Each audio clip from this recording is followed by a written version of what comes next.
Hi everyone, this is Nana here and welcome back to my channel. So in my last video, I had let all of you in on my list of favorite makeup and skincare products from the year 2018. So some of you told me how some of those products were your favorites too, so I'm really glad to hear that. So I really hope that it helped you out in choosing some great products which might work for you as well. So right after that video, I was wondering why not do a similar video but this time about the worst of 2018. So these are a list of products which I really regret buying, and I'm putting up this video so that you may be able to save yourselves from these products. Again, a disclaimer, some of these products may be in your favorites list but it did not work for me at all, and that is exactly why I'm putting those products into this list of mine. So it's okay if that works for you, but this is my own personal opinion, so it may not be the same for you. So that's okay, that's completely fine. I just wanted to clear that up with you. So this list contains only makeup products. I buy very few skincare products and I've had no complaints from any of the products I bought. So I'm only showing you a list of makeup products that I definitely regret buying. So now let's start with the list. So the first product in this list is Nykaa's Rock the Line Kajal.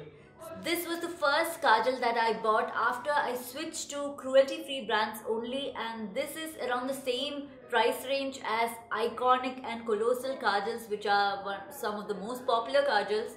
And that is exactly why I thought I'll try this out, because it's cruelty-free and in the same range, though I did get it for cheaper than that.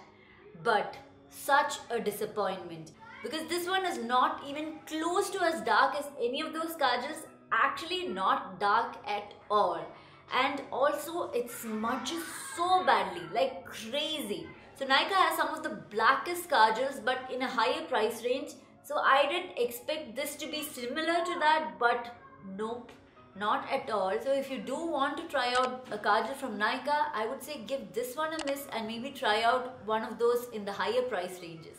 So the next one is Miss Claire Soft Matte Lip Cream in the shade 30 or 30. Don't get me wrong, I love the lip creams from Miss Claire and I have 5 or 6 of them already, but this one does not work for me. This shade has a fluorescent red tone to it and it does not go well for my skin tone. It might look good on a darker skin tone, but on me it looks ridiculous. So I probably will never ever buy this shade from Lip Cream. So next product is again a Nykaa product, and this one is Nykaa Glamorized Liquid Liner in the shade 06 Whimsical Potion. This is such a beautiful shade. I cannot stop telling you that it's a beautiful shade and it makes you stand out. But when it comes to taking this thing off, it's a tug of war. I'm not kidding. You have to basically rub your eyes so hard to take it completely off, which leaves your eyes feeling really sore. And this is definitely not worth that. I mean, being smudge proof is one thing, but this takes it to an entirely new level. I really wish Nykaa would look into this because it's such a beautiful shade, but I cannot keep using it as it's such a pain. Because of that exact reason, this product ended up in my list of failures. So the next one is Nicka K Duo Blush in the shade ND002. So I had talked about this product and the disappointment I had when I did my Nykaa haul video. This product looks very different from how it's shown in the Nykaa website. I was expecting this to be a deep coral and pink shade, but this is more like a brownish and a very deep red shade, which would look quite funny as a blush.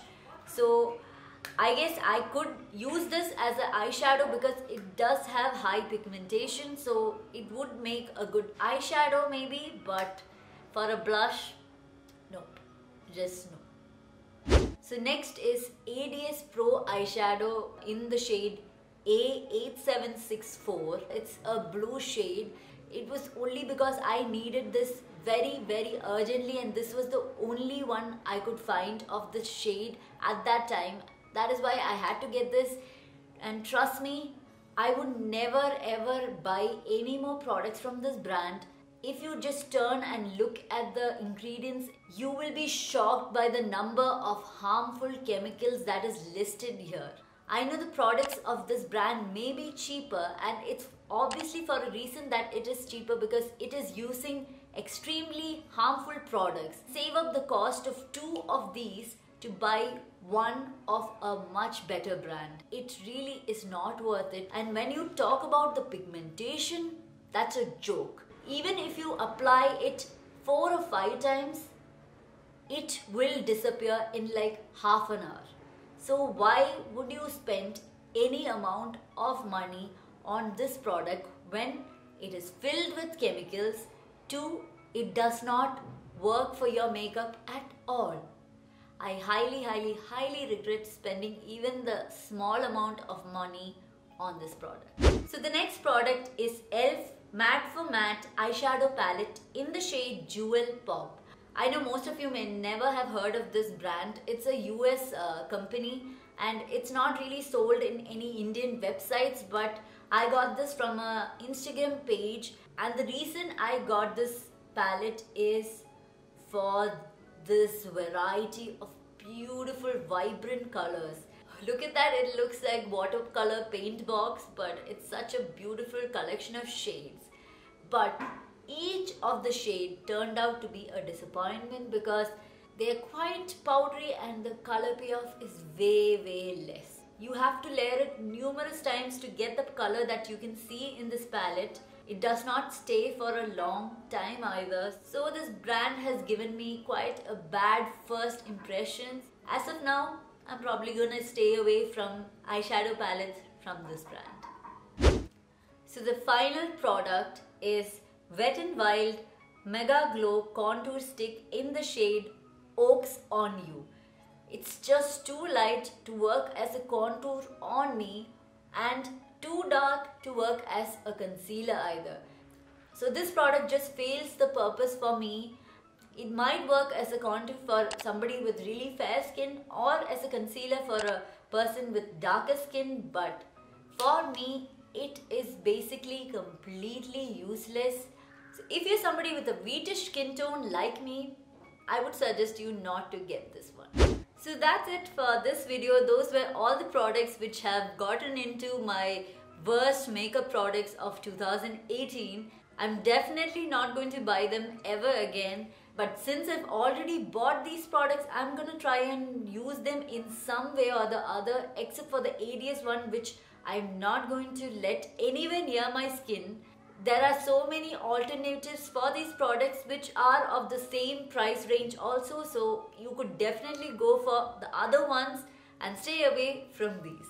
So I hope that you enjoyed this video and found this video helpful in some way. So if you did like this video, please do give this video a thumbs up. And also subscribe to my channel if you haven't done so already. Also don't forget that bell icon, because it's starting to be really important to get notified every time I post a new video. So thank you so much for staying tuned till now. So I'll see you again next time with another video. So till then, bye bye.